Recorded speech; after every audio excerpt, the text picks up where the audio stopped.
Bonjour Madame Dany, nous sommes présentement dans le cours de télévision Sport hors études. Nous voulons vous poser quelques questions pour toi. Je vais commencer par la mienne. Parlez-nous de votre voyage. Mais premièrement, je suis à Hanoï au Vietnam. Ça fait déjà 4 jours que je suis ici, donc je commence tranquillement à m'acclimatiser à la température, à la nourriture et à la culture. C'est très beau, c'est tropical, il y a des très beaux paysages, les gens sont très très gentils. Ça fait que je fais un très très beau.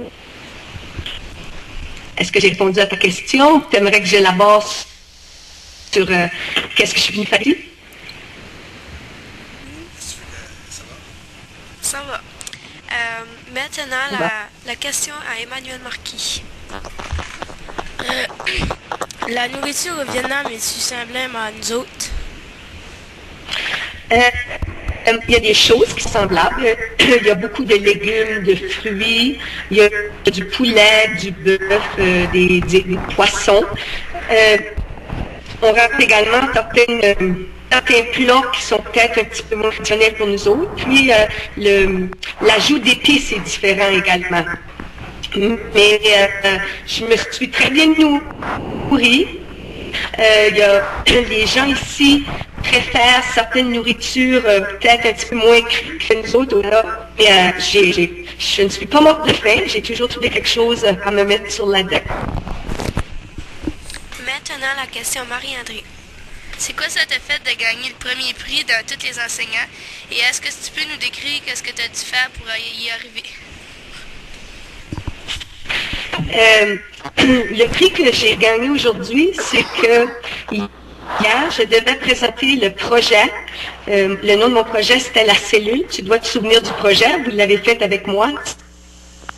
Ça fait que vous avez un petit peu gagné. C'est grâce à vous autres que j'ai remporté ce prix que j'avais soumis pour la candidature d'enseignants innovateurs.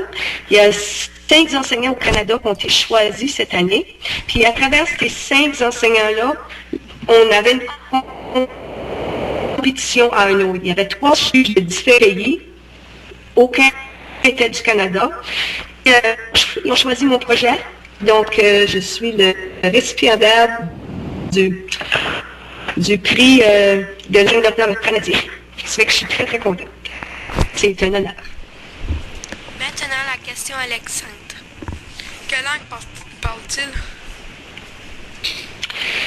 Ici, comme de raison, il y a différents dialectes. Je ne peux pas tous les nommer, là, mais l'anglais est parlé couramment par les gens qui ont une certaine éducation, les gens qui travaillent dans la restauration, dans les hôtels. Ça fonctionne assez bien en anglais. Il y a une certaine population, les gens, je dirais, certains d'entre eux parlent un français qu'on comprend assez bien, là. Parce que si je retourne 70 ans passés, le français était parlé comme langue seconde ici au Vietnam. Mais avec les années, maintenant ils enseignent l'anglais comme langue seconde dans les écoles, parce que c'est commercial, si on veut dire. Mais il y a encore certains gens qui parlent le français. Puis je suis allée dans le restaurant, il y a une menu qui est français, ce que j'ai trouvé assez plaisant. Maintenant, la question à Jennifer. Quelle est la température à Hanoï? Très humide et chaud. Hier, il a fait 50 degrés Celsius. Moi, je sortais ma chambre, puis c'était comme un mur, parce que dans l'hôtel, dans les salles de conférence, on avait l'air climatisé, mais on devait sortir dehors pour se rendre aux différentes réunions. Puis c'était comme... j'ai de la difficulté à expliquer ça, ça m'avait jamais arrivé, une chaleur si intense. Je suis déjà allée... j'étais en République dominicaine, quelques semaines passées, il faisait beau, mais c'était pas une chaleur si étouffante. Puis, avec la chaleur, il y a également le facteur de smog. Il y a beaucoup de pollution. Ça affecte notre respiration. Hier, je me sentais vraiment pas bien. Puis c'était tous ces facteurs-là. Là. Il y avait la température, il y avait le smog. Notre corps doit s'adapter. Là. Puis avec l'hiver qu'on a eu, on n'est pas trop adapté à la chaleur. Ça fait que c'est très humide. Aujourd'hui, c'était quelque chose comme 39 degrés. Là. C'était plus confortable. C'est que j'ai hâte de voir demain. Là. Je vais aller voir le cybercardinal Laika. Et j'imagine qu'il y a la météo pour Hanoï. Maintenant, je vais poser aux élèves qui ont d'autres questions. Avez-vous d'autres questions?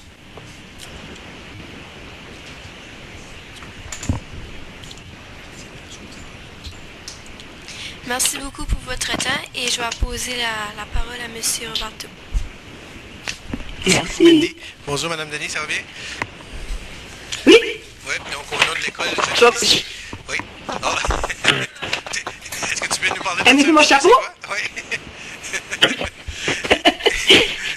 Au nom de l'école, Ici, féliciter. Merci. Puis, ton chapeau... Oui, tu peux nous en parler un petit peu? Ben moi, OK. On m'a donné ce chapeau ici ce soir parce que pour me rendre à la réception, puisqu'on allait me remettre mon prix. Ah, ça c'est mon prix ici. Je ne sais pas si vous pouvez le voir. Ils nous ont donné un chapeau parce que ça c'est le chapeau traditionnel. Les gens à Hanoï, les femmes portent ces chapeaux-là dans les de rue. Ils portent ces chapeaux-là pour travailler dans la rue parce que les femmes ici veulent vraiment se protéger. C'est pas c'est très important parce que le soleil est tellement chaud. Puis le chapeau couvre toutes les épaules et le front. Ça fait que j'avais ce chapeau-là. Puis j'étais dans une bicyclette. Ça s'appelle un cyclo-bicycle. Je ne sais pas si vous voyez ça. Il y avait un monsieur. Puis moi, je suis assis avant. Puis il y a ici, mon carnet qui ont vu les photos du qu'il y a dans la région d'Hanoï. Il y a vraiment des anges gardiens qui prennent soin de moi parce que je suis encore vivante et j'étais dans le milieu de la rue sur une bicyclette ce soir. J'ai prié souvent et lorsqu'on a finalement arrivé à la réception, j'ai donné un gros kick au monsieur qui pédalait la bicyclette. Parce que je figurais qu'il avait sauvé ma vie à plusieurs reprises. C'est toute une expérience être ici. Là. C'est le côté culturel, la façon que les gens vivent, la façon que les gens mangent, la façon que les gens travaillent. Les gens ici travaillent 16 heures par jour, minimum. Un enseignant gagne 140 $ par mois. Les enseignants doivent avoir au moins 2 à 3 travails pour faire vivre la famille.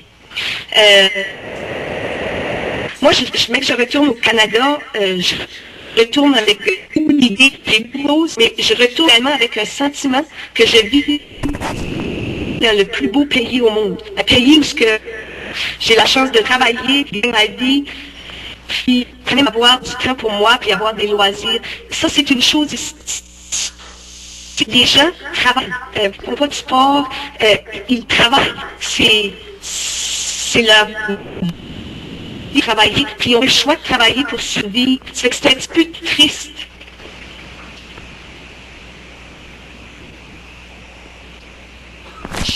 On t'a perdu un petit peu, tu nous entends-tu encore? Je m'avais mon chapeau. Je pense qu'on t'a perdu un petit peu au niveau de la voix, là, tu nous entends-tu encore? Moi, oui, je t'entends. OK. Bon, ben écoute, je vais arrêter l'enregistrement dans un instant parce qu'on va manquer de temps, mais tu peux rester en ligne, on s'en parle dans un instant, OK? OK. Je te remercie beaucoup.